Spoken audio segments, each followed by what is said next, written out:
No, go ahead. Are you sure? Yeah.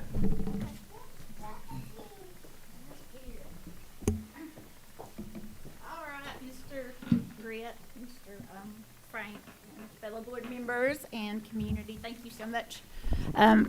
It's an honor to get to speak to you about something near and dear to my heart, as well as should probably be for all of us, as we have one of our very own fighting this battle right now, Miss Anna Helms. And I called her today to ask her if it was okay to mention her name, and she said, sure, perfect, go ahead, tell them my story. So what she did want us to know is, or you guys to know, is that early detection is key, and that's what saved her. So get your mammograms. I'm going to go quickly because I know we got a lot to talk about tonight. Go ahead. Yeah.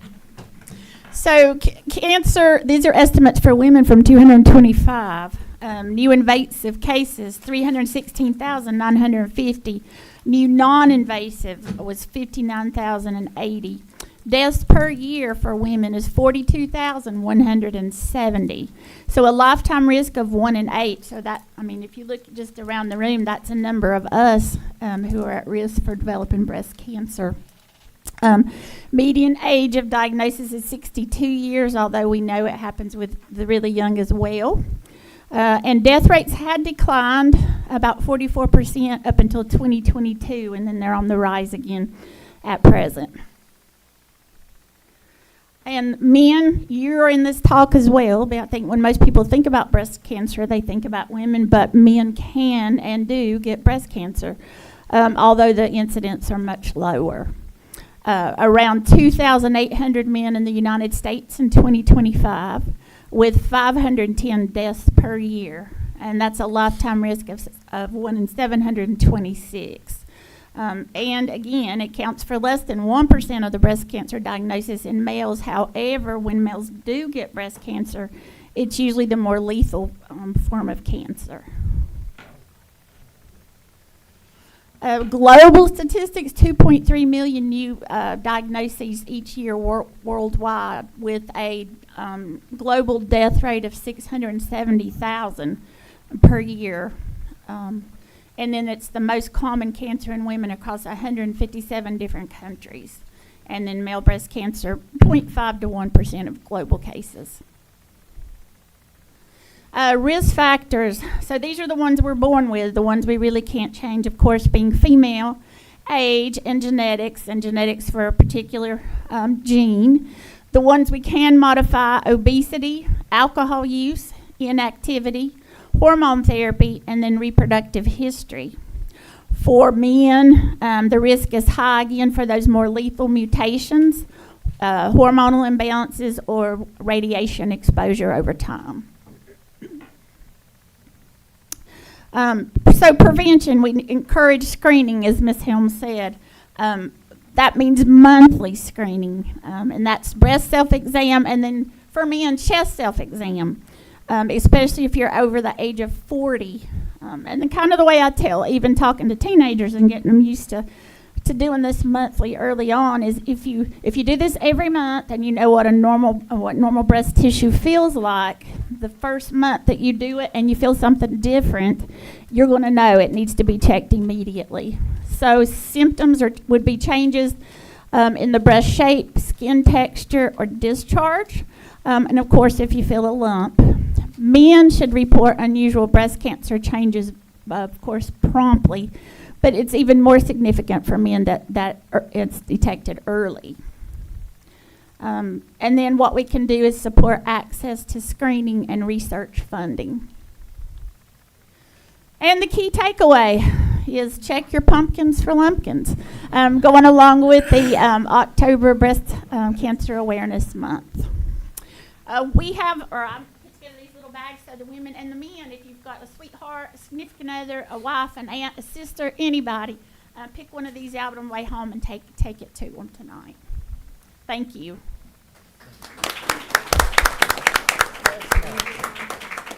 Thank you so much, and I know everybody in the room has got hit with somebody you know that's been through breast cancer, and I do as well, and so I asked Ms. Helms to do this, and she was very honored to do it. And right now, we will now have an invocation. At this time, I invite you all to join with us or engage in a moment of silent reflection. And let's pray.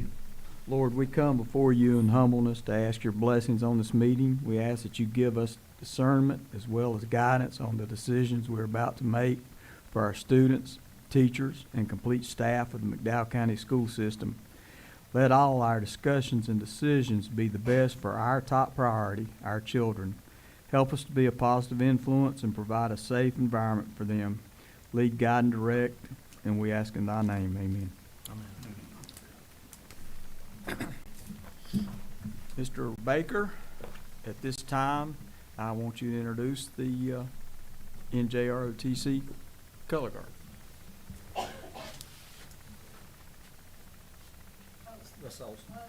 Let's all stand.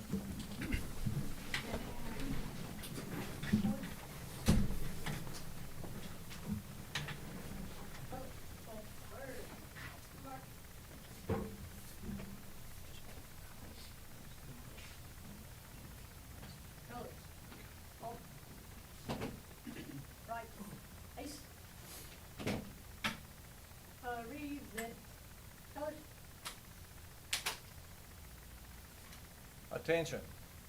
Salute. Pledge. I pledge allegiance to the flag of the United States of America and to the republic for which it stands, one nation, under God, indivisible, with liberty and justice for all. Okay, read. Colors. Ready, cut, right, face. Colors, forward, march.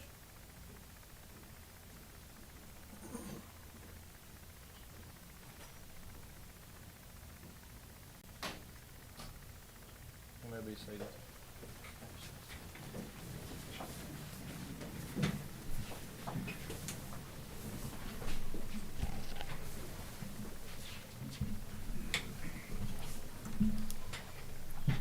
Okay, item number 6 on the agenda is the superintendent remarks, and I'll turn it over to Dr. Tracy Gritt. Good evening, folks, and thank everyone for being out there with us tonight. We've got quite a few things to go over here with you. It's hard to believe that the first quarter of the school year has already come and gone. This time of the year always seems to move fast, but what's an incredible start it's been so far. Our students are showing tremendous growth in the classroom, and they're also showing out on the school, on our football field and on our soccer field, volleyball, and all those other sports that we've got going on right now, cross country as well. Just this past weekend, the McDowell High School Band took first place in the 2A division at AC Reynolds competition. We're very proud of them. As those seasons begin to wind down, we're also gearing up for our winter sports, and those will start in November 1st. So by the next time we have a board meeting, we will already be into our winter seasons. Some of those fall seasons won't even be over, and we're still going to be starting those other ones. October gives us plenty of reason to celebrate and reflect. It's National Principals Appreciation Month, and I want to take a moment to thank each of our principals for the incredible work they do every single day. Principals, if you are here with us tonight, if you will, please stand.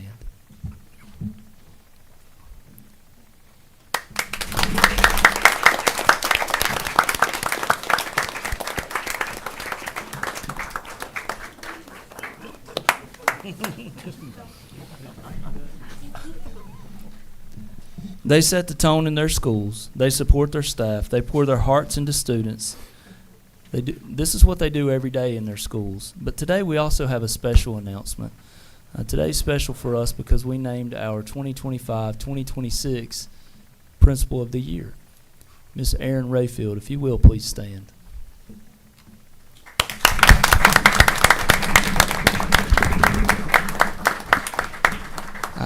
Thank you. Now, I told Miss Rayfield that she could have a little bit of a break tonight. We weren't going to do the formal recognition, but we were definitely going to have her stand and clap.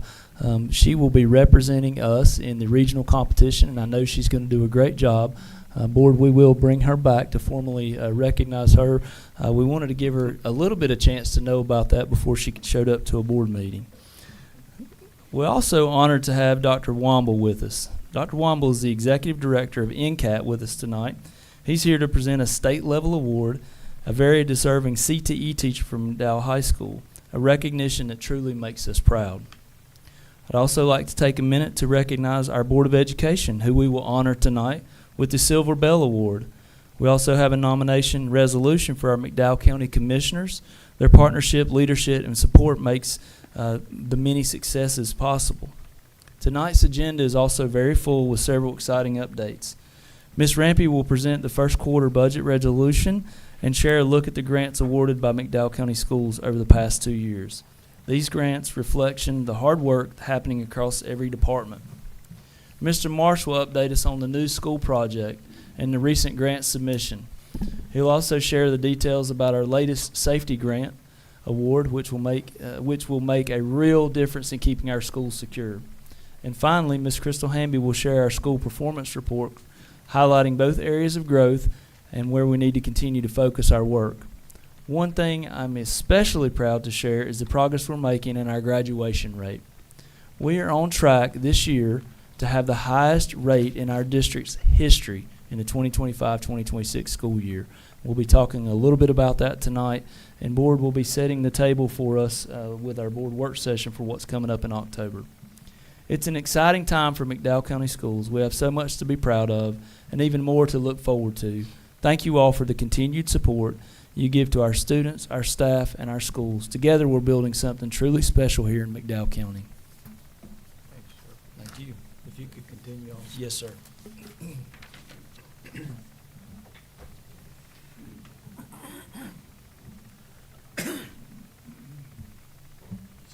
And I mentioned to you earlier we have a special guest presenter tonight, and that's Dr. Brock Womble. He's the Executive Director for the North Carolina Center for Advancement of Teaching. Prior to joining NCAT in 2016, he served as the superintendent for Hyde, Mitchell, Alexander, and Caswell counties. Dr. Womble is here with us this evening for a special recognition he's going to share with you. On behalf of the Board of Education in McDowell County Schools, we welcome Dr. Brock Womble to the podium.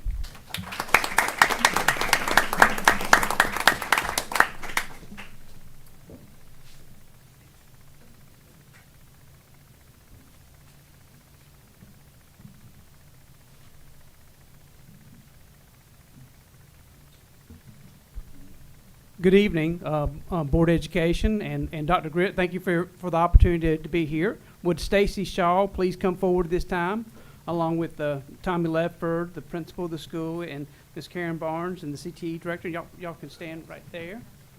So, on behalf of the North Carolina Center for the Advancement of Teaching, it is my privilege to announce that Stacy Shaw, a family consumer science teacher at McDowell High School, has been selected as a finalist for the NCAT 2026 Burroughs Wellcome Fund North Carolina Career and Technical Education Teacher of the Year Award. This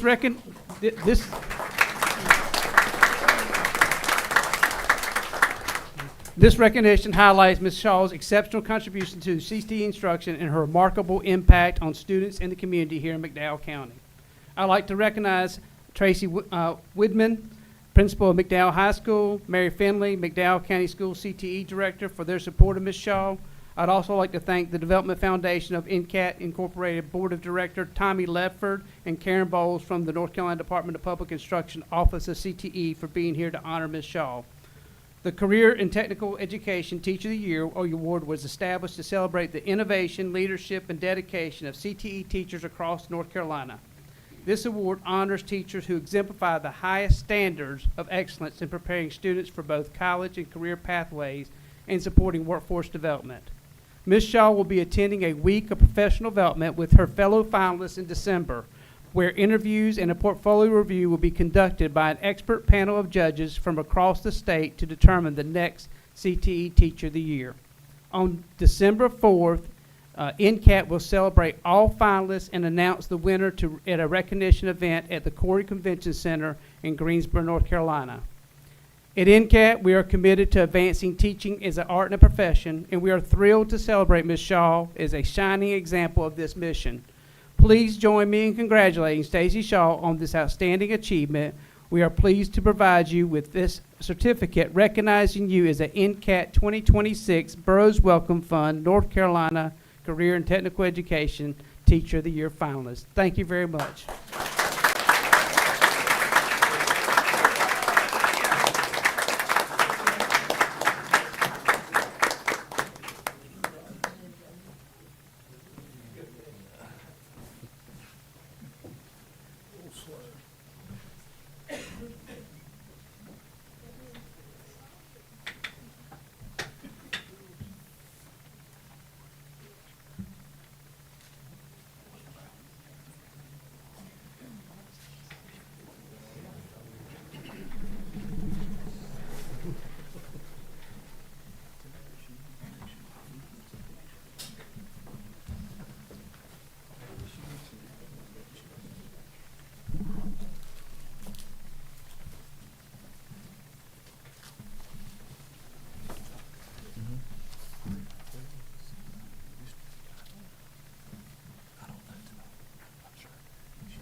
Okay, at this time, we're going to move forward with our staff recognitions. So if we could have Miss Daddle, if you will come forward. I'm right up Oh, you're here. already up there. I like it. Get around quick. Man, I'm quick. I'm like a ninja. you were quick. So I'm going to show up. Good evening, Mr. Frank, Mr. Abernathy, members of the board, and our esteemed guests in the audience. I'm excited to introduce to you our Certified and Classified Employees of the Month. So each month we take the opportunity to recognize the outstanding individuals who go above and beyond in their roles to make a difference in our school community. Our Certified and Classified Employees of the Month exemplify dedication, professionalism, and a commitment to excellence.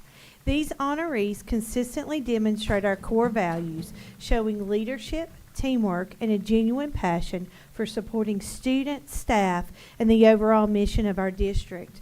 Their hard work not only helps our schools run smoothly, but also creates a positive and inspiring environment for everyone around them. Today, we're proud to celebrate and extend our heartfelt congratulations to our Certified Employee of the Month and Classified Employee of the Month for their exceptional contributions and unwavering dedication. Tonight, we're going to do something a little different.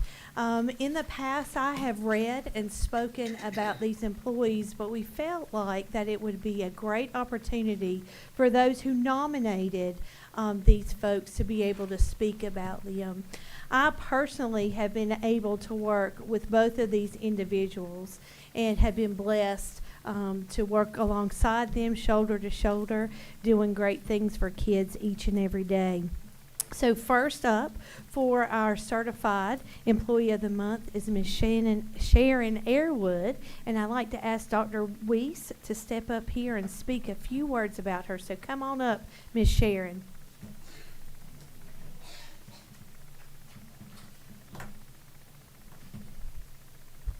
Good evening, everybody. So it's my honor and pleasure to introduce Ms. Sharon Arrowwood, first grade teacher at West Marion Elementary School.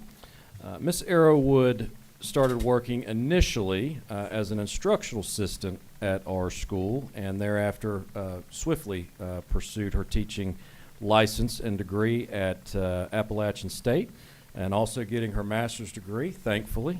So she did, in my opinion, make the correct decision there. She's married, been married, her husband's here, been married for 41 years. Having only been in this position as a principal at West Marion and really new to the district, I can honestly say it did not take me long to realize how incredible of an educator Miss Arrowwood is. She is always teaching, constantly. Very passionate about her students' learning. It's nothing for her to catch me in the hallway and brag about their performance, her data, how they're doing, which speaks volumes to me. And it is evident that she loves each and every one of her students. Her commitment to them is matched only by her passion for teaching, and I'm very proud to have had the brief privilege of working with her. It's my understanding that she might be retiring at the end of this year, despite my best efforts to talk her out of it.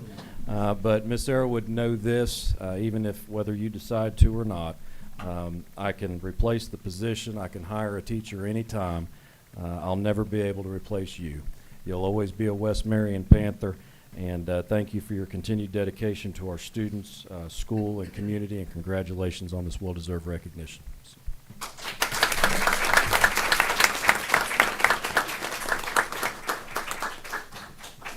For our classified employee of the month, we have Miss Francine Dillingham, and we're going to ask Miss Francine to come up front. She does not like attention, and so this is definitely out of her comfort zone. But Miss Francine, you come on up right in the center. And I'm going to ask Mr. Greg Hughes to speak about Miss Francine. I do want to share something, Miss Francine, from back in the day. Prior to becoming principal, my first principalship, I served as the interim director of testing and accountability. And let me tell you what that looked like. That looked like starting on November the 29th, and we had EOC testing at McDowell Early College starting that next week. And so I had absolutely no idea. And so Ms. Francine said, we've got this. So that's the way Miss Francine is. She's always got it. So Miss Francine. Mr. Hughes. Speaking Board, Dr. Gritt, members of the audience, it's my pleasure to recognize Ms. Dillingham for this award. Don't know if you know it or not, but we've got a new student information system this year. Yeah.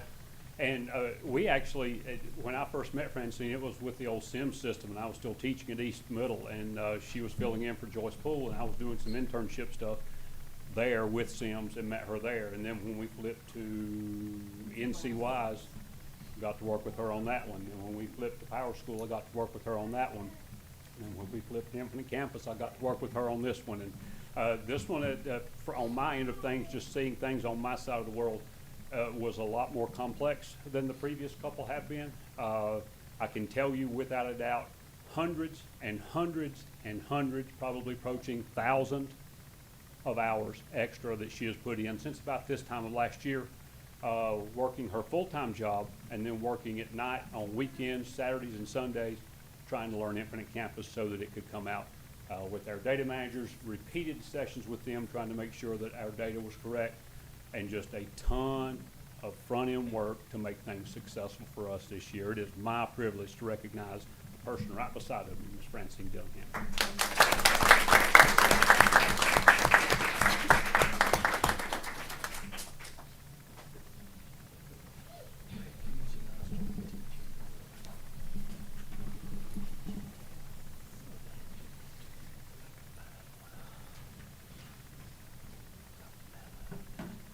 Next, we get to do something fun that we don't get to do very often, and that's recognize our board for hard work and dedication that they put in. Just this past month, we attended a meeting up in Asheville, and our board was presented with the Silver Bell Award. I'm going to tell you a little bit about what that is. The North Carolina School Boards Association presented an award at the recent lead training in Asheville on Friday, September 19th. Our Board of Education received the Silver Bell Award for the 2024-2025 school year. The Silver Bell Award is given to local school boards when each board member has actively worked towards meeting their 12 hours required during the time frame of July 1st through June 30. 12 hours really doesn't touch it, folks. That's the training that you end up doing. But 12 hours, when we talk about all the other things that we do, you guys go way beyond that. North Carolina School Board's members must complete a minimum of 12 hours training every 2 years and 2 hours of ethics training within 12 months of their initial election or appointment, and again with 12 months of any subsequent reappointment or reelection to meet the state mandates. Folks, you guys have gone over and above that many, many, many years, and we're very proud of you. If you will, board, if you will, stand and let's give these folks a round of applause.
I want to add one comment to what Dr. Gritz said. It is truly a pleasure and an honor to see especially our new board members that are really doing everything they can to reach their 12-hour goal.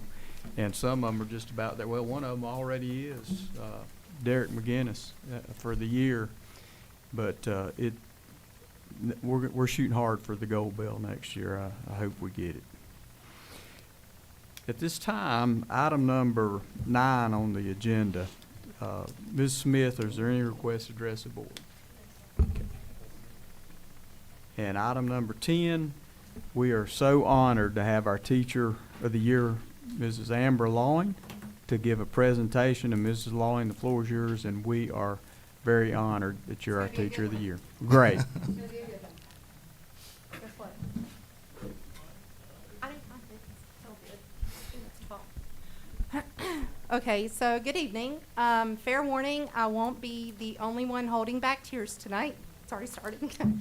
But if they do fall, they'll be tears worth shedding. Tonight we celebrate Miss Helen. Though to her grandkids, she's simply Nano. And if you know Nano, you know she's a crier too, like me. And that big heart of hers always shows up in tears. Last month I said it's often the people who avoid the spotlight that deserve it the most. This month I want to remind us that it's the strongest people. I can't look at her. That it's the strongest people aren't always the loudest. They are the ones whose hearts are big enough to carry others, even when their own battles are heavy. As you know, October is Breast Cancer Awareness Month, a time to wear pink, to share hope, and to remind us all that no one should ever have to walk alone. Miss Helen faced breast cancer with resilience and courage, and continues to live her life with the same compassion she has always shown to others.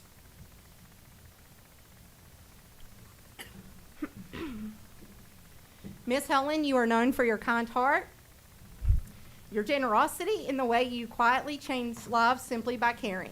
You have been a safe space for children, an encourager for young people, and a steady source of light in our school community. You paid such close attention that you knew every single student's, and when I say every student, I mean every single student's lunch number by heart. Nicole has shared many stories of your influence on students in our community. One that has stayed with me is when the two of you were out to eat and a man walked up, a former Old Fort Elementary student. He remembered the love and compassion you showed him all those years ago. By the end of that conversation, all three of you weren't just tearing up, you were full on ugly crying together. And honestly, that says it all. That's the kind of influence you've had, the kind that lingers long after children have grown, the kind that is never forgotten. Gosh, she's going to kill me. Part of what makes your story so extraordinary is that out of difficult beginnings, you chose a life that gave children love, stability, and hope. You did it first for your own family. You and your husband raised 3 children who grew up active in church and grounded in a strong faith, all because of the foundation you built and the new path you created when you chose to break the cycle. Instead of passing down hardship, you passed down love and encouragement, faith and strength, compassion and courage, stability and grace. And then you extended that same devotion to the countless students you cared for. That is exactly what the Starfish story is about, how one person's choice to care can change everything. Tonight, Miss Hamby is going to share that story, and tonight, it's meant just for you. One morning, a man was walking along the beach, covered with thousands of starfish that had washed ashore during the night.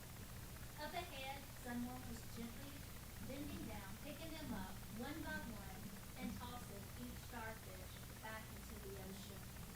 "Why are you spending so much energy on this?" the man asked. "There are too many of them to make a difference. They'll die if they're left in the sun," the person replied without pausing. The man glanced up and down the endless shoreline. "But there are miles of beaches and thousands of starfish. You can't possibly save them all. What a difference could you make?" Another starfish was lifted from the sand and sent back into the waves. Smiling, the person said, made a difference for that one starfish. And Miss Helen, I'm glad those starfishes, as a brand new teacher, you picked me up, and I sometimes felt like giving. So thank you. And that brings me to this. I want to give you a small keepsake.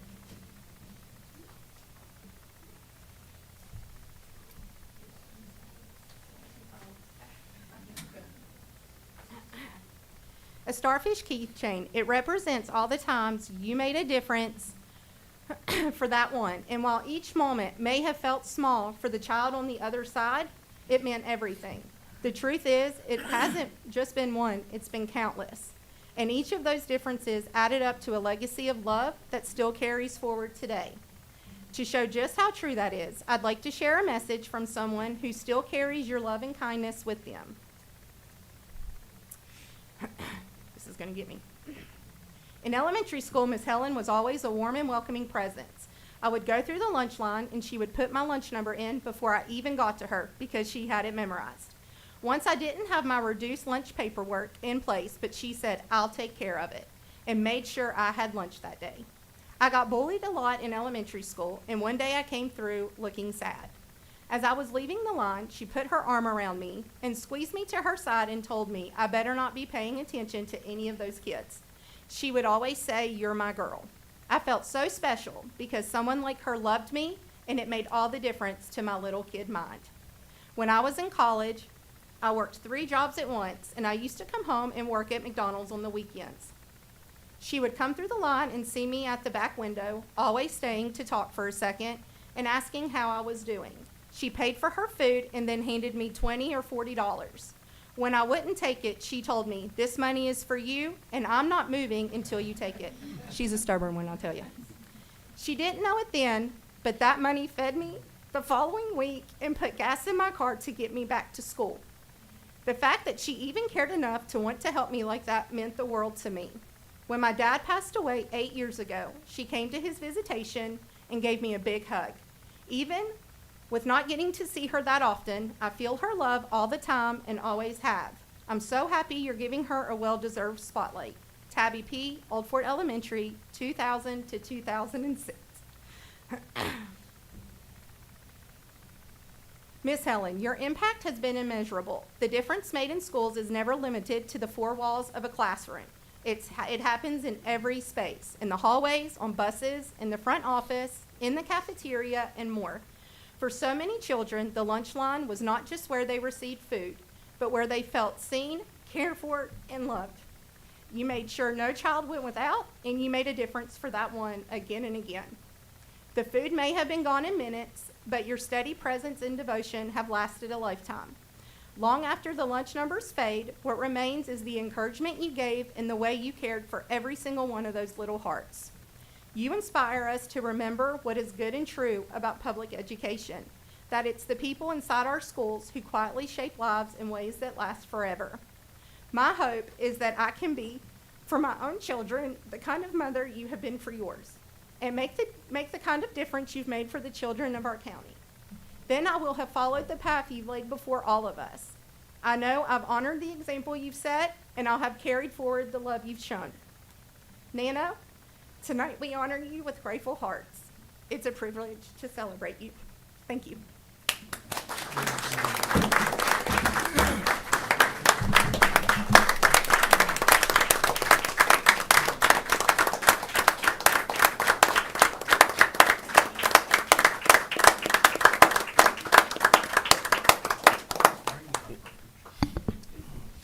Miss Long, if we could have the family come up and let's do a photo.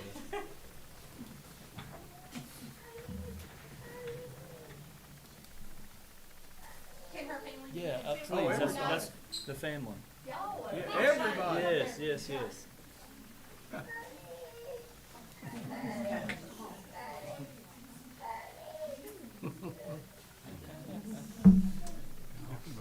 Oh, I was going to let them have it. You're part of us. Who even knew she could be that nice?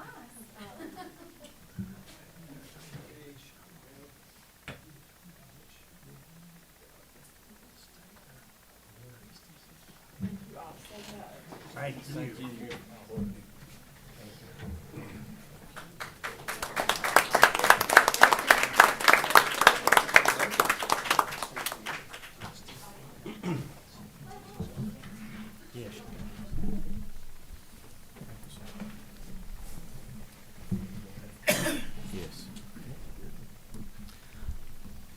Thank you, Ms. Long. Tough act to follow, Ms. Rampy.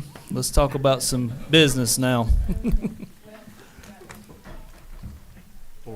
Board resolutions, I'm sorry.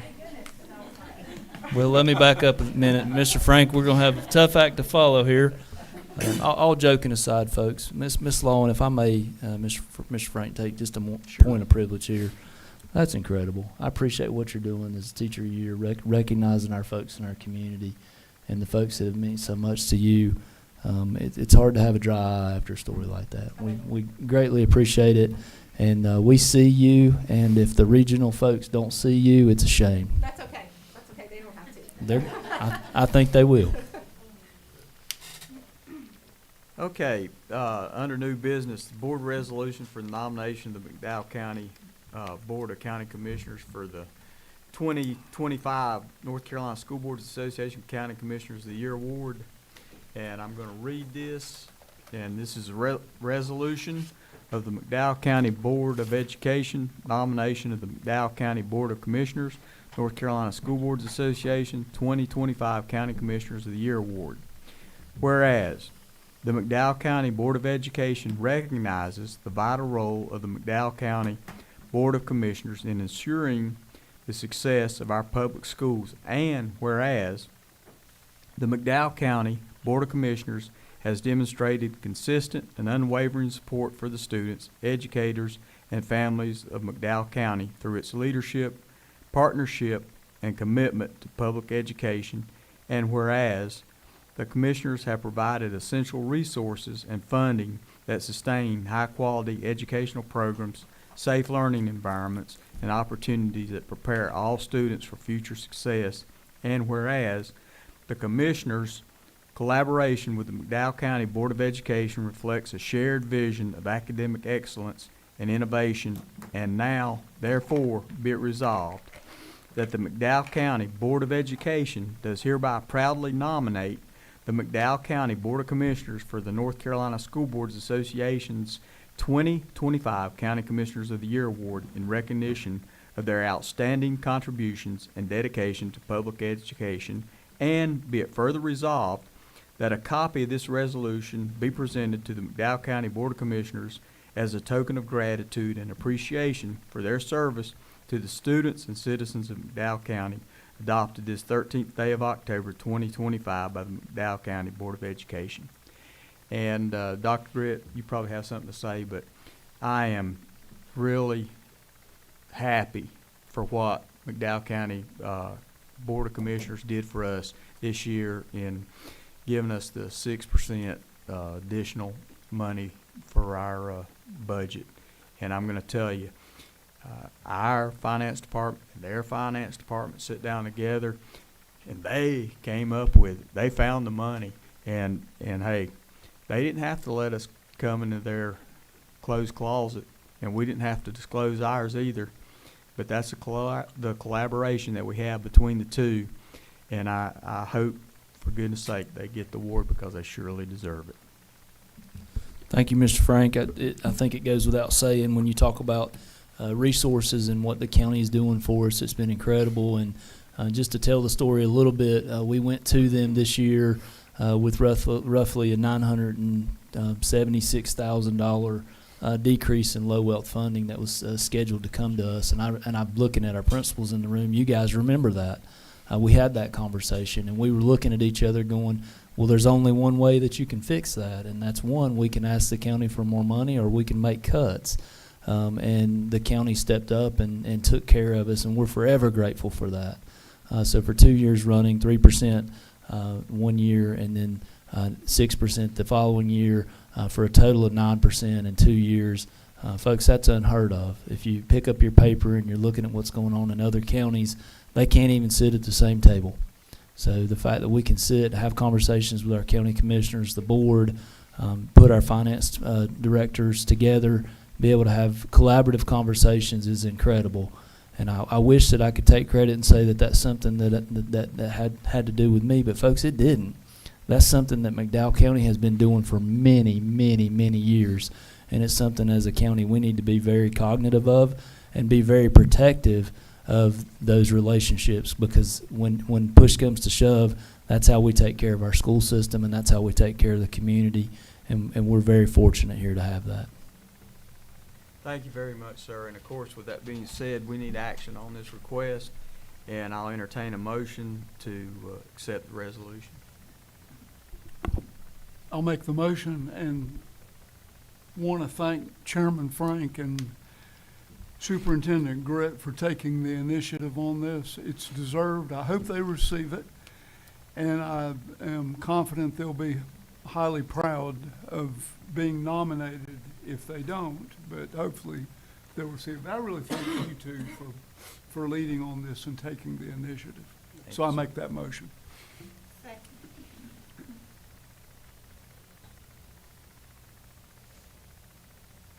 Okay, we have a motion by Mr. Abernathy. We have a second by Mrs. Helms. Is there any further discussion? With no further discussion, all those in favor signify by raising your right hand, which is an 8 vote. Mr. Barksdale? Thank you very much, sir.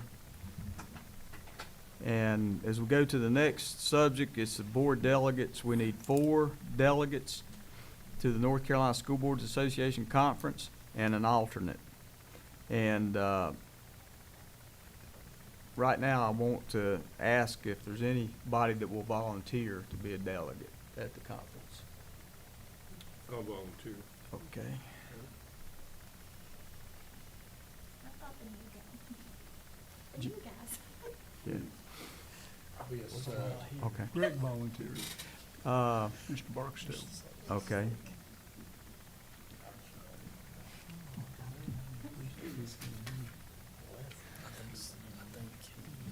What was that, Paul?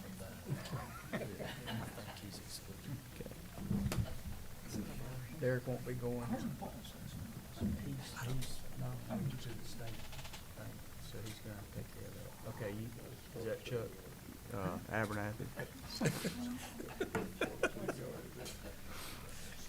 Okay, let's see. Are you going, Ms. Helms? Okay.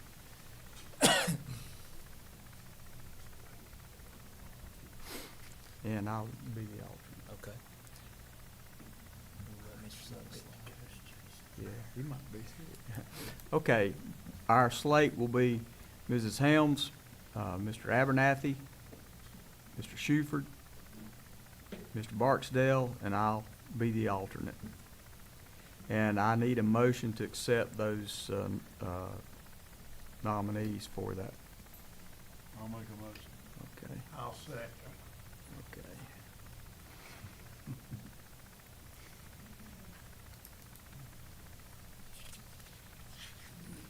Okay, we have we have a motion by Mr. McGinnis, and we have a second by Mr. Allison.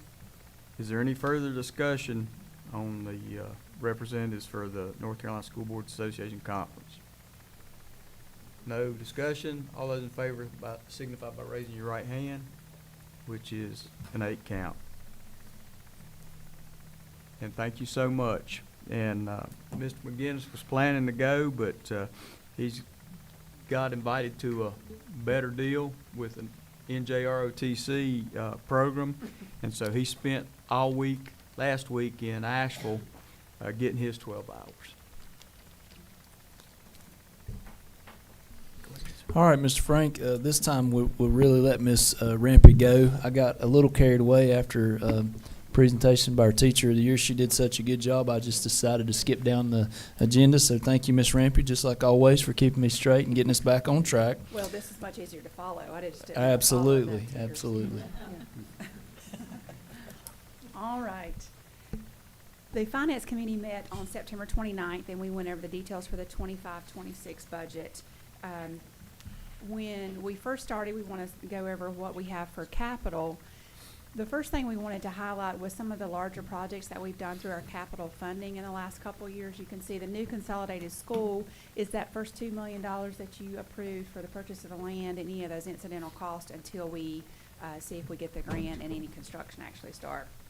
And then you can see the other state projects there, the West Middle High School Erosion Field Project, and then the PG renovations. Those are state grants through capital. And then we've had some HVAC and Summit Academy, gym locker rooms. You can see the roofing, and then obviously the biggest one we had was the large tennis court project with everything related to that. Speaking of capital projects, with those capital projects coming out, you can see where we're at by year. It's projected through 2041. I don't think I will still be here, but that's what you'll have.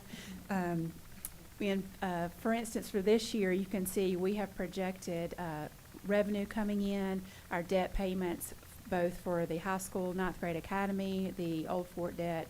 We have a reserve for future projects where we have started to save money for that large future project that we have coming up. And we've slated to save an additional $1 million every year into that. And then we also have $2 million projected for our other capital projects. So that would be for roofing, HVAC, other large improvements that we have. With those, it still leaves us right at $15 million in that capital project for any large projects that we have. Again, these funds are housed at the county level. All right, the general fund, and this is a little bit small for you to see, but you can see last year's activity. I don't think I have do I have a pointer? It doesn't work. We took around $400,000 out of fund balance last year. With taking the $400,000 out of fund balance, it still leaves us with $8.7 million in fund balance, which is about 62% of what we spend out of local annually. So we are still in a good financial situation. You can see in the 4 years prior, that's where we banked a lot of that money when we were with ESSER and some indirect costs we were able to save, knowing that these reduction in funds were coming to try to help offset some of that. Ms. Rampy, if I may, so what you should expect to see is how that built up from 2020 up to 2024. You should just see the exact opposite of that as it trickles down. One of the things that we do want to do is maintain a number just above what that was in 2020. And that'll be our financial goal that Ms. Rampy and our team, that's what we strive to be able to do. So when we get into a point of having to make those hard decisions, when we talk about losing student population and growth, this is directly impacted by that. This fund balance, if you just keep this in mind, this is based on employees and ADM. When we were talking capital earlier, folks, I just want to reiterate that capital, those projects are for buildings and facilities. So just want to make sure we're clear on that. Thank you, Ms. Rampy. All right, next slide. One thing I did want to note before we get into the budget, with taking the $400,000, we have been very aggressive on grant writing in the last couple years. It has helped us offset some cost. Some of it is new funds, new spending, new things we've received, or whether it be equipment or staffing temporary, but some of it has helped us offset some of our costs. For instance, Ms. Hamby wrote a grant for pre-K that was around right at $500,000 that helped us offset some of the costs for pre-K. That was 2 years ago, and we used it over 2 years. We also had the Ellis grant that helped us offset some cost. The Gear Up that we're currently in is $1.1 million. And we also received the large mental health grant that spans over several years at $7 million. So there are several grants that we're writing and trying to get, and any that we can get to offset current costs would be wonderful. A lot of times that it is new money for new expenses, but anything that we can get to help us offset any of our costs this year just helps, or any future year would help us offset any budget deficits. One thing I want to highlight there is you see a JCOPS grant that says school safety. We got notification of that grant award just this past week. I don't want to steal Mr. Marsh's thunder, Mr. Berryhill. I know they're going to be talking about that tonight, but I did want to just point that one out. That just came out this past week. We're very proud of those guys and the work and efforts that they put in to bring in almost another $500,000. All right, even with those grants, I wanted to start with what the original presentation was back in April when we were talking to the county commissioners. I won't go through every line item, but if you look at the bottom there, we were going to be short $2.1 million if we kept everything status quo the way we were the year before, with the reductions in low wealth, with ADM reductions, and any increases in salary and benefits. So we had slated to reduce by 10 positions request from the county $720,000, and that would leave us with taking $720,000 out of fund balance. So basically splitting the difference if we reduce by 10 positions. As you know, they gave us $600,000 increase, which is a very, very generous increase compared to what a lot of counties are getting and what we've seen in the past history as well. So we're very thankful for the $600,000. It was not the $720,000 that we originally had budgeted in to request, but we know we always request as much as we can and hope for what we can get, and we're very pleased with the $600,000. But when you plug the $600,000 in there, you know, we had said we were going to reduce by 10 positions and still have to take $720,000 if they gave us $720,000. So we plugged the $600,000 in there, so we had to adjust, and we actually changed that to 12 positions that we reduced or either reallocated to a different pot of money. And with the expense reductions that we knew, and with the $400,000 that we ended up taking out of fund balance last year, that's going to leave us with about $672,000 that we need to take out of fund balance for this coming year. So we made adjustments in our reductions, and then we also adjusted the estimate based on what our actual loss was for last year. So this is what is in your budget resolution that is to be approved, that was in your packet. Along with the general, state, and federal budgets, those are only base budgets, and what we get every year when they start. As we get new information from the state and federal government, you will get budget amendments throughout the year as we get any updates on that. But those are just base budgets just to let us continue to pay people out of state and federal at this time. So Ms. Rampey, if I understand correctly, you need a recommendation, and I would certainly make the recommendation that you consider the budget resolution as presented. Mr. Frank, and certainly would entertain any questions that you all might have for Ms. Rampey or myself.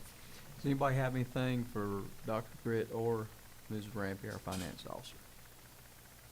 I'll entertain a motion to accept the budget. Chairman Frank, as chairman of the Finance Committee, it's my honor to make that motion to approve the local general fund and the local capital outlay budget as presented this evening. Thank you so much, Ms. Rampey and the Finance Committee. Second motion. Okay, we have a motion by Mr. Shuford, who is chairman of the Finance Committee, to approve the budget resolution, and Mr. Baker, who is also on the Finance Committee, seconds it. Is there any further discussion on the motion on the table? With no further discussion, all those in favor signify by raising your right hand, which is an 8 vote, and the motion carries.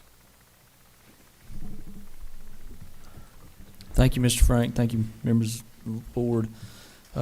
Next up, we've got Mr. Chad Marsh. Mr. Marsh has a facility update as well as some requests from us from that budget that we just talked about. So I'll turn the floor over to you, Mr. Marsh. Good evening, Mr. Chairman, ladies and gentlemen of the board, Dr. Gritt, and ladies and gentlemen present. First, I want to start out, Mr. Chairman, with, as Dr. Gritt says, a point of privilege, and wish my brothers and sisters a happy 250th birthday for United States Navy today. So thank you for your service. It's my privilege to take a moment to discuss some of the things that are going on inside of the directorate.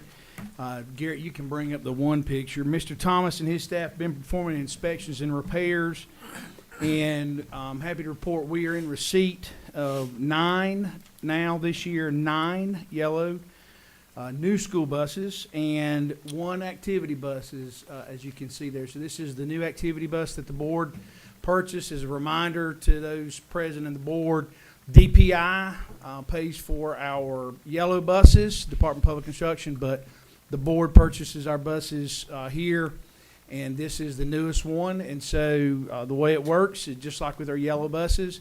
It will be literally poured over by our inspection staff, and they will go through it to ensure that it is safe and ready to hit the road once they deem it that way. We will integrate it into the existing fleet. And that means that one of the buses that is there, we have one, for instance, that our fantastic NJRTC uses, is has quite a bit of age on it, And so it's one of those deals that we'll be looking to work with Mrs. Rampy and Gov Deals and try to get that sold to the general public.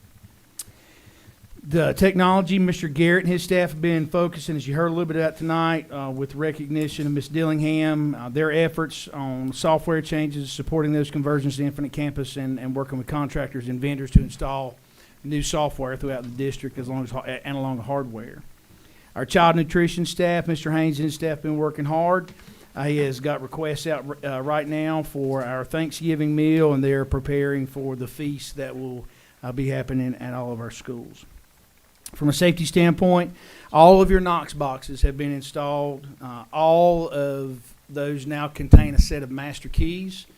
Keys have been given to every fire department that is responsible for that particular school, and I personally gave a set of keys to the individuals who oversee SROs for either the Marion Police Department or McDowell County Sheriff's Office. So it's a first in our district, and we're happy to have that rolled out. We've been working diligently with those same law enforcement partners and emergency personnel to finalize our district's lockdown plan.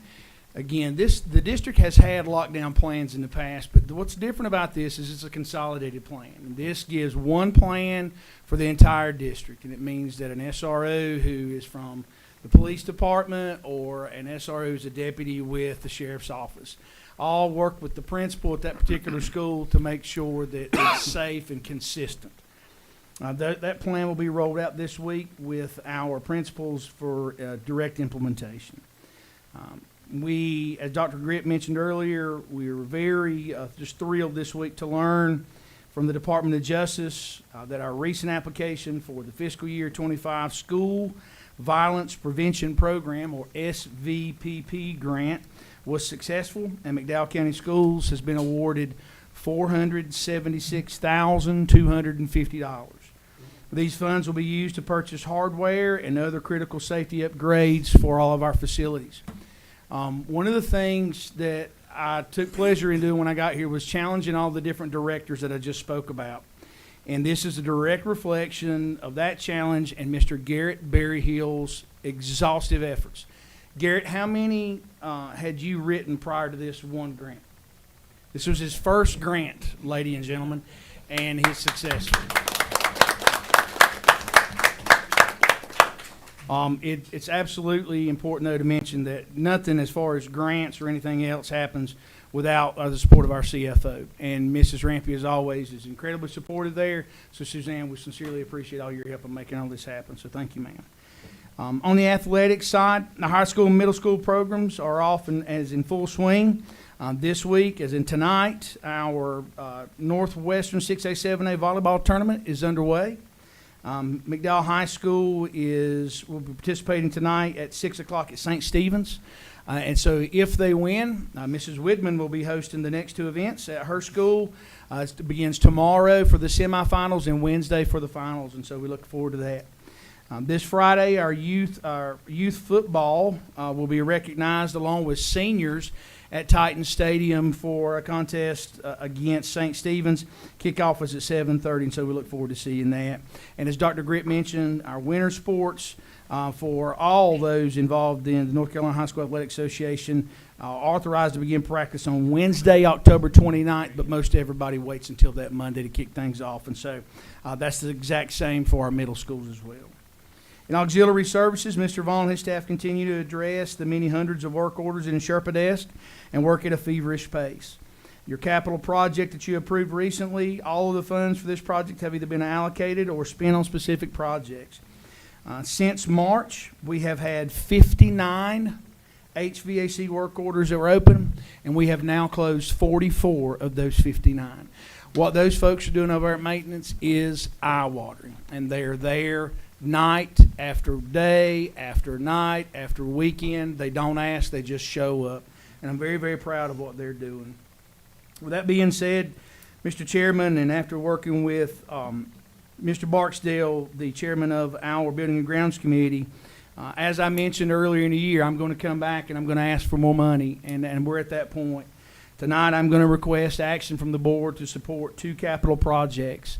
One is a $250,000 HVAC capital project, and that will be round 2 of the same as we mentioned. And the second one is a $250,000 capital project to support remediation and improvements involving concrete, sir.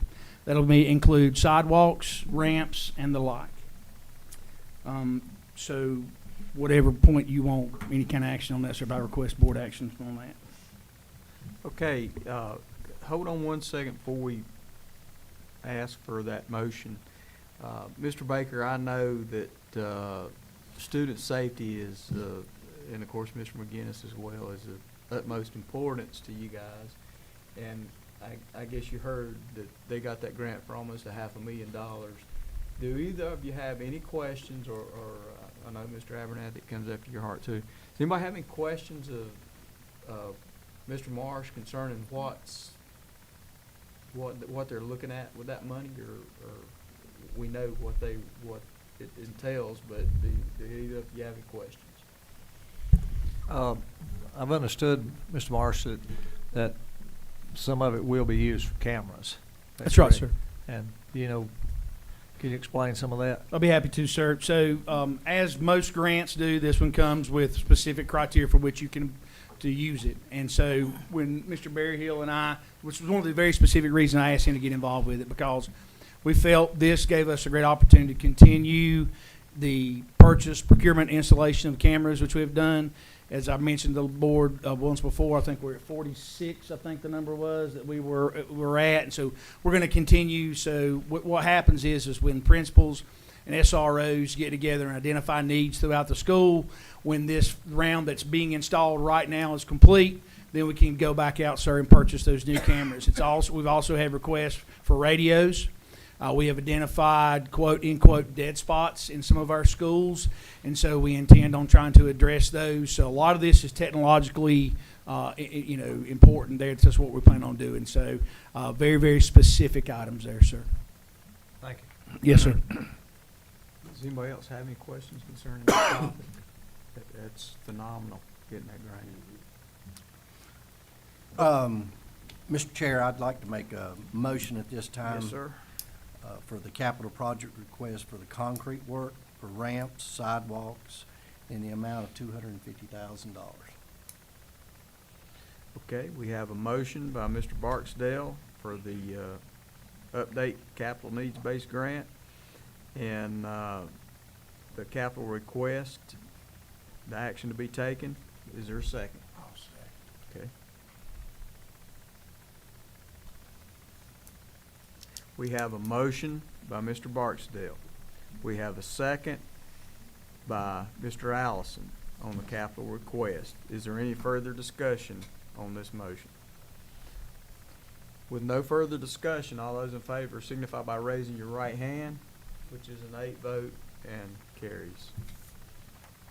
Mr. Chair, I'd like to make a second motion Okay. to approve the capital project request for the HVAC repairs and upgrades district-wide totaling $250,000. Okay.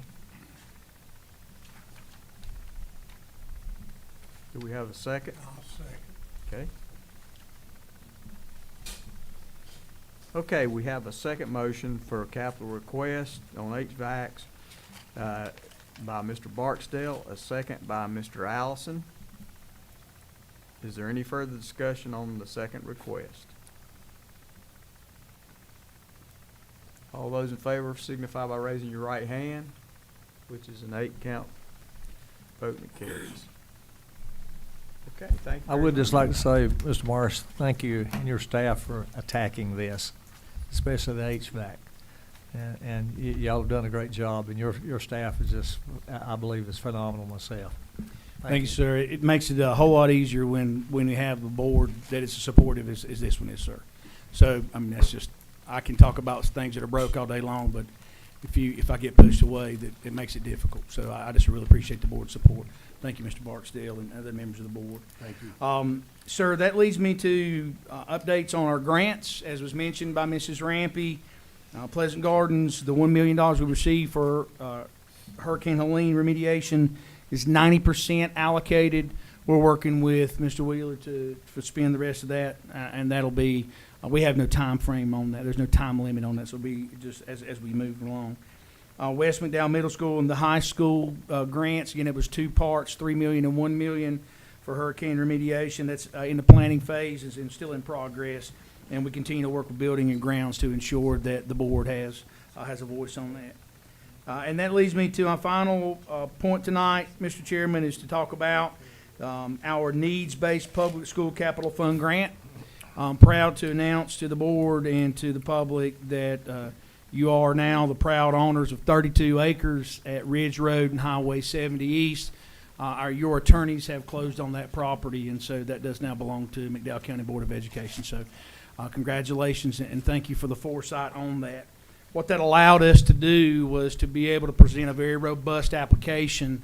The application deadline was October the 3rd, and I'm happy to report to the board that the application was submitted in entirety on the 1st of October. Dr. Gritt himself, and just appreciate the superintendent's leadership on this, took off and followed the application to Raleigh and made sure that everybody had what they needed there. So I appreciate your leadership on that, sir. Ensure we had all those parts. It absolutely was touched by every member of the executive cabinet and several members of leadership. There were so many people who were involved in this. It's just really hard to thank them all, but just rest assured that your leadership was involved, and so we're very much appreciative of that. Garrett, can you bring up a table of contents? There are a couple things that, Mr. Chairman, I'd like to bring to your attention and the board's attention is not just the work, but the collaboration, sir, that went into this, not just internally in McDowell County Schools, but externally, is quite honestly eye-watering. Garrett, can we go to the letters of support? And I'd like to, I believe that is, there's a general letter, the 3-part letter, the A15. Mr. Chairman, when we were putting this together, the superintendent and you, sir, went after some things that I believe, if we do get this, that are going to be essential pieces to that. And I want to make sure that the general public knows the amount of work that you and Dr. Gritt and other members of the board put into this. This is signed by 3 members of our legislature. You guys can see that. You have on there, thank you, because God knows I couldn't see that, Jake Johnson, Representative Green, and Senator Warren Daniels. And so these are all the folks that you vote every year or every couple of years to support us. Ladies and gentlemen, they all signed that.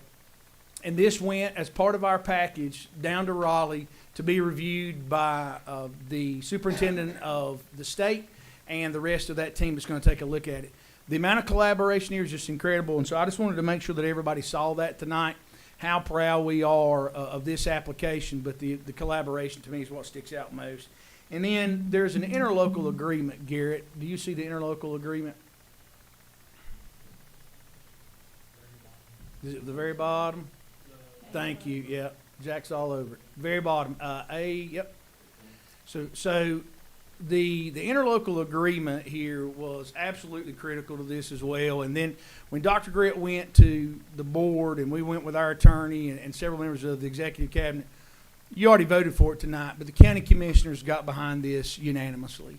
It was very quick. It was very easy, led by Chairman Brown and the rest of the group there. And so I just wanted to bring this to everybody's attention tonight, how much we appreciate this. And as we were talking to some members of legislature, one of the things that they had said, we have applied for these in our districts and other places and have failed, and if we would have had this, we might have gotten over the top.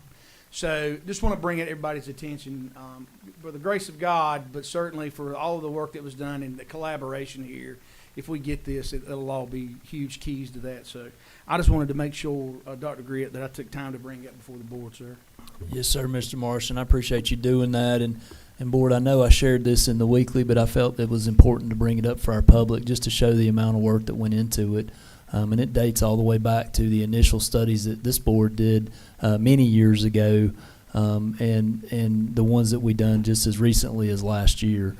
So all that work culminating into this one document. So it's when you can capture it all on one page, you feel like that might be your elevator speech. But I don't know that if you got in an elevator, you might be there for about 6 days having to listen to all this. There's an incredible amount of work there. And Mr. Marsh, we just appreciate you and the work that you put behind this as well and your team. So thank you. Sir, before I sit down, I just want to say one thing. You talk about an elevator ride with whomever you have an opportunity to speak about, and really what we're talking about is a chance to do something bigger than yourself. And I just want to take a moment to say, what our Teacher of the Year does every week is absolutely humbling. Not once have you got up here, ma'am, and talked about yourself.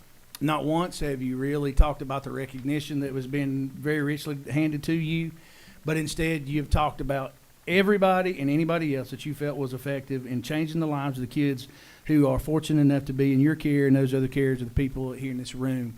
And I just want to applaud you for using your 30-second ride to the top floor to talk about others. So thank you. Thank you.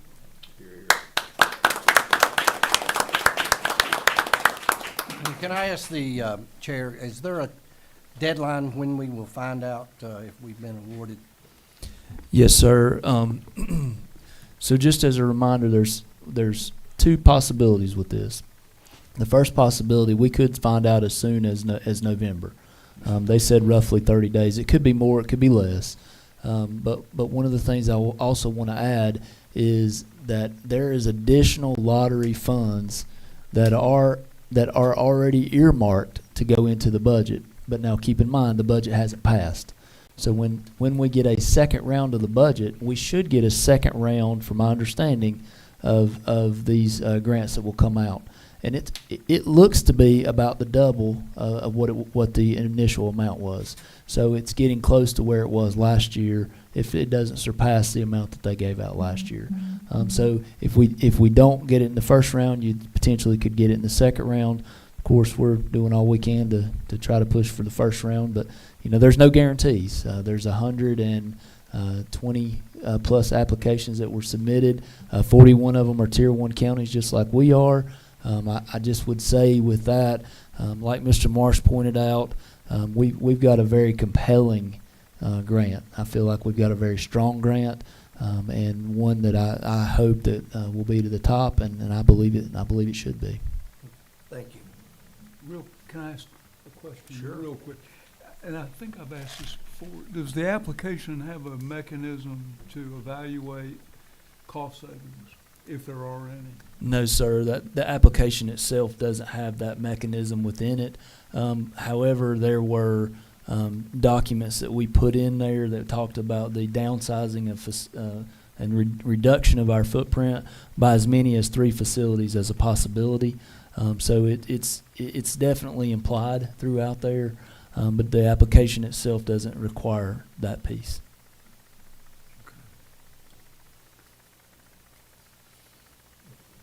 Good evening, I'm back again.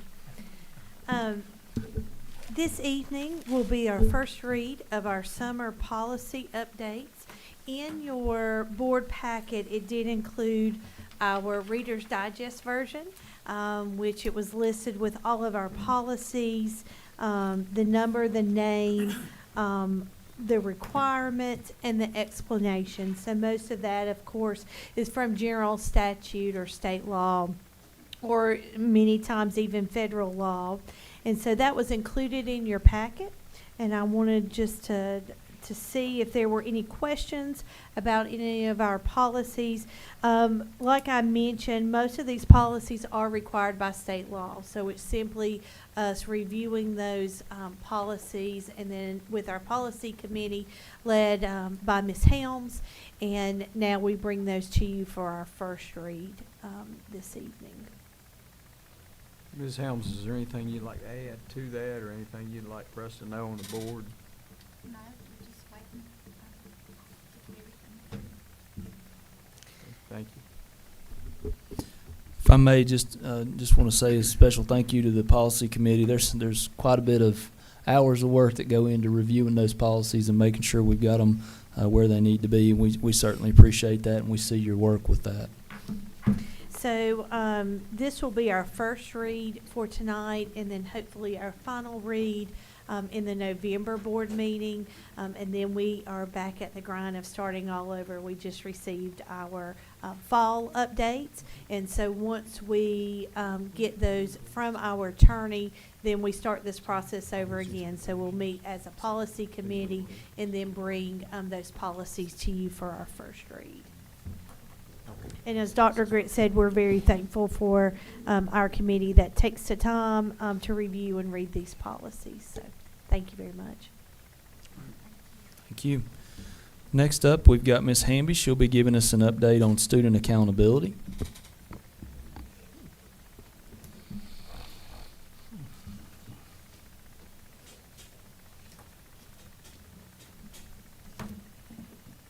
Good evening, Chairman Frank, members of the board, and Dr. Gritt, and also members of our community. Tonight, I am pleased to provide an update on our student accountability and highlight the tremendous work taking place across our schools. Over the past couple of months, our principals and school improvement teams have been diligently developing and refining their school improvement plans in IndaStar. Each plan is grounded in a comprehensive needs assessment, which includes both current and historical data. These teams have worked collaboratively to analyze trends, identify strengths, and pinpoint areas of continued growth. And for that, principals, I am so appreciative of the work that you are doing. Based on their analysis, each school has identified 3 to 4 key indicators to focus on for the coming year. Strategic goals that align with the district's priority and supports improved outcomes for all students. At our October board work session, you will have the opportunity to hear directly from our school leaders as they share their school improvement plans with you. This will be an excellent opportunity for the board to provide feedback and engage in thoughtful dialogue around each school's vision, data, and improvement strategies. During these presentations, you will also learn more about their data analysis, school designations, and official school letter grades. I am also pleased to share that based on our raw data, we are set to see an increase in our graduation rate this coming year. We will have more accurate data by the end of November, and I look forward to Mr. Hughes being able to share that with you as he works diligently to pull all this together. So thank you, Mr. Hughes. The North Carolina Department of Public Instruction has released the official school performance grades for the 24-25 academic year, and McDowell County Schools has much to celebrate. While we recognize there's always opportunities for continued growth, this year's results highlight the power of strong leadership, dedicated educators, and a community united in the commitment to student success. A key initiative supporting these achievements has been our continued implementation of our K-8 curriculum for reading and math. These were funded through the Elementary Secondary Schools Emergency Relief Funds, or what we call ESSER funds. So thank you to the board for approving these purchases. McDowell County School is now in the 3rd year of our English Language Arts curriculum adoption, and we're in year 2 of our math curriculum adoption. We remain deeply committed to the fidelity and the implementation, ensuring that our teachers have the training and resources they need to deliver high-quality instruction. Professional development continues to be the cornerstone of this work. By investing in our teachers' growth, we are strengthening instructional practices and improving student outcomes as measured by our state end-of-grade test. Another factor contributing to this year's progress has been the strategic leadership transitions across the district. The appointment of new principals in several schools brought renewed energy, vision, and accountability. These leadership shifts have already shown results. Several schools demonstrated notable improvements in their performance scores. The positive shift in school culture, fueled by innovative leadership and dedicated staff, are laying the groundwork for sustaining academic success. This year also introduced a new statewide this past year also introduced a new statewide assessment, including our end-of-grade science test in grades 5 and 8 and a new biology end-of-course exam. Historically, the introduction of new assessments leads to slightly lower scores across the state, and McDowell County Schools experience similar trends. However, we're confident that as teachers and students become more familiar with the updated standards and expectation, performance will continue to strengthen in the future years. We would be remiss not to acknowledge the significant challenge brought about by Hurricane Helene, which disrupt instruction and the daily lives across our county. Yet even in the face of adversity, our schools demonstrate incredible resilience and perseverance. In particular, we want to recognize the outstanding efforts of Pleasant Gardens Elementary School and Old Fort Elementary School. Despite the extraordinary challenge of merging two school communities into one, for much of the year, both schools achieved strong results and meaningful growth. Their success stands as a testament to unwavering commitment of their staff, students, parents, and community partners. And for that, we are appreciative, Ms. Rayfield and Ms. Wood. As we look ahead, our focus remains clear: to build our success, address areas of growth, and ensure that every student in McDowell County School has the opportunity to thrive. With a strong foundation of leadership, innovative instruction, and community partners, our district is well positioned to continue its upward trajectory in the years to come. Thank you for your continued support, Board, as well as our educators and, most importantly, our students. Together, we are shaping a future defined by excellence and accountability. Board, is there any questions for Ms. Hamby? And I want to say this, Ms. Hamby, you hit a lot of nails on the head, and I appreciate the report that you just gave. And sometimes the public perception of what they read in the newspaper is not always the factual side of things. And what you've told me, I've discussed with Dr. Grit, or what you've told the board, I've discussed with Dr. Grit, and I am so excited about some moves that have been made and things that are coming. And I think real soon we're going to see exemplary results from the moves that have been made. And I asked Dr. Grit, I said, you know, I walked in the room and I know we got new principals, and I'm finally seeing faces with those schools where they got new principals and transfers. So I'm hoping that Dr. Grit will ask them to come up and meet us after this is over with, so we can put a face with the school. Yes, sir. So thank you. Thank you, sir. Let me see if I can say this without getting in trouble or disappointing people. We had several schools decline with their end-of-year grade, so the performance was not what we wanted it to be. A lot of confidence in our principals and our staff to correct that. And after listening, and I read about it, you know, in the paper as well, and they really, it was not really a very helpful job that they did. But after listening, so there's explanation for that, and we've listened. But what happens next is we'll receive, and I'm asking a question, a strategy to address that from every school, or just from the schools that had a decline?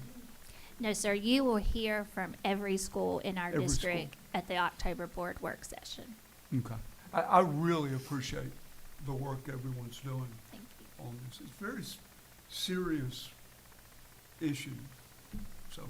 Yes, sir. We couldn't agree more. I think it's, you know, we talk about keeping the main thing. And our students and grades, student and school report card grades, that is the main thing for us. So definitely it's one of those, when we focus on new school projects and all the other things that we talk about that budget and all the other things. At the end of the day, student success and student outcomes are critical for us, and we know that we want to improve in those areas. I think you guys will be impressed with what you see from our principals. I'm very proud of the work that they've put in. And like Mr. Frank said, he sees some new faces out there, and I guess you guys heard he'd like to meet y'all after the meeting today. So don't get in a hurry. Make your way up here after we get finished tonight. Thanks, everybody. Thank you. Thank you, Ms. Hamby. Item number 12 on the agenda is board reports. And Mr. Barksdale of Building and Grounds, do you have anything? I believe we've already went over everything. Okay. Mr. Shuford with Finance? We've covered it. Okay. Ms. Helms with Policy? Ms. Dowell will cover that nicely. Okay.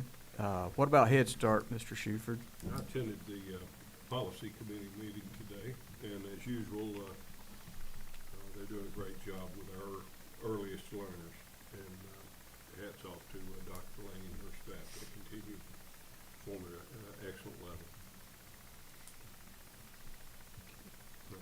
Okay, thank you, sir. NJROTC, Mr. Baker, Mr. McGinnis. And Mr. McGinnis, I hope you'll elaborate on this little trip you're going to take and tell us about it, because I'm excited for you, and I know NJROTC is happy that you're going to accompany them to the Washington, D.C. area. Well, I'm greatly honored to have been invited on this, but as many know, Captain Hardy Rose was a senior naval science instructor for McDowell for a little over a 10-year span. I happen to be one of the cadets starting in back in early 90s when I first started in the ROTC program. Mr. Carson back there in the back of the room was also part of the program, same time I was. But he passed away a few weeks back, and he's going to be interred in Arlington. And ROTC is going to provide an armor guard to go up and support his family. We're going to meet with the daughter. I think part of the itinerary, we're going to have lunch with him after. But he's going to be interred in Arlington Cemetery, and they've invited me as a former cadet and current board member to go with them. So I graciously accepted. Very humbling and a great honor. So we'll be paying tribute to really a courageous guy. If you go back and look at his history, he actually has volumes of history where he sat for the Library of Congress and talked about his war experiences in Vietnam and commanding a flight in the U.S. Navy. He was actually a F-4 Phantom pilot and the commander of a squadron. And he used to show us video footage from the cockpit where he was going to engage an enemy and all kinds of stuff. So one of the first times that I ever, when I first met him, was at actually the first boot camp I ever went to. That's what we used to call it. I don't know what to call it now, but we got to see the rappel tower, the new one they have down there. Well, back in the day, one side of that thing was 60 foot and the other was 45 foot. And so you'd have all these timid kids get up there and look in, and they was get ready to go rappel. Whenever Captain went up there, he would go off head first, Aussie style. And instead of going feet first, he would go right down the front of it. And this is like when he was teaching school, you know, this retiree, but no, it was nothing like it. But yeah, that's going to be a good trip, and I'm again very honored and grateful to have the opportunity. So we're gonna expect Miss Widman to try that next summer? Yeah, absolutely, absolutely. Lead by example. Go ahead, Mr. Baker. She said it all. Okay, item number 13 on the agenda is approval of the consent agenda. And I want to remind everyone here that any item may be pulled from the consent agenda with the majority vote of the board and discussed and voted on as a separate issue. If no one has any item on the agenda they want pulled, I'll entertain a motion to approve the consent agenda as it's printed. I'll make a motion to approve. Okay. Second. Okay, we have a motion by Mr. Baker. We have a second by Mr. Shuford. Is there any further discussion on approval of the consent agenda? Mr. Frank, let me just say, you asked if I had anything else to say about the NJROTC, but, and I passed, but we have down here the regional drill meet competition in Newport, Tennessee, and the Arlington National Cemetery interment of Captain Hardy M. Rose. And our team is doing such an outstanding job. They are tremendous.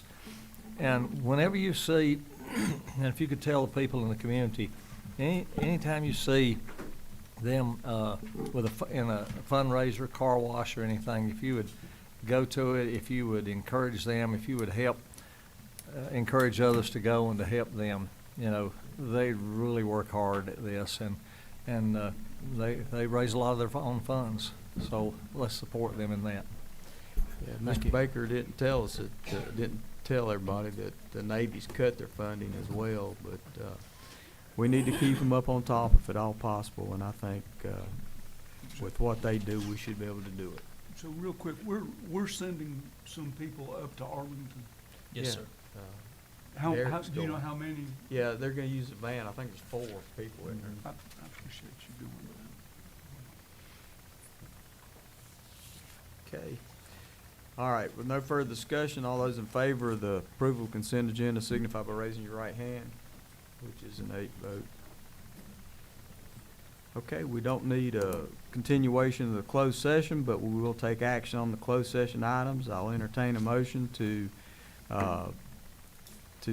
accept the personnel considerations, both the certified and non-certified. Okay. Do we have a second? Okay. We have a motion by Mr. Allison and a second by Mrs. Helms to accept the personnel considerations. Is there any further discussion? With no further discussion, all those in favor signify by raising your right hand, which is a unanimous 8 vote. And item number 16 on the agenda is announcements. We have a board work session October 27th. Looking forward to that, Dr. Grit. Board regular session meeting November the 10th. North Carolina School Boards Association Annual Conference November 11th through 13th. And there are no board work sessions in November or December due to holidays and other commitments. And board regular session annual reorganization meeting Monday, December the 1st. And at this time, if there's nothing else from the board, I'll entertain a motion to adjourn. So moved. Second. We have a motion by Mr. Abernathy to adjourn. We have a second by Mrs. Helms. Is there any further discussion? With no further discussion, all those in favor signify by raising your right hand, which is an 8 unanimous vote at 7:30 p.m.